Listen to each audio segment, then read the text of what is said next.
Good evening once again. An elementary school in Utica is on the state's list of struggling schools. Dr. Martin Luther King Jr. Elementary School has now been placed into a receivership.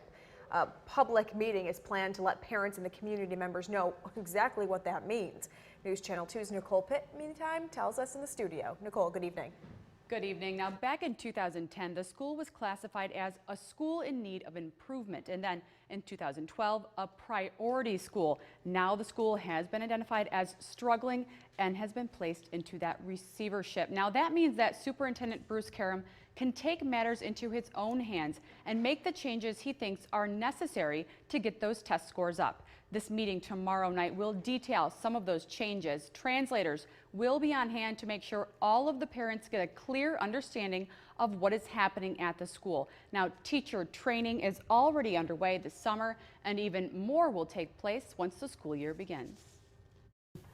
We've added another second grade teacher, an additional reading teacher, extra ESL teacher. We are involved with the American Institute for Research, and we've asked that they put in place a coach for children learning a second language. We have a math coach, a data coach, and an ELA coach that will continue. But the additional staff, the parent liaison, we're hoping that those supports will help elevate those scores and remove us from that status.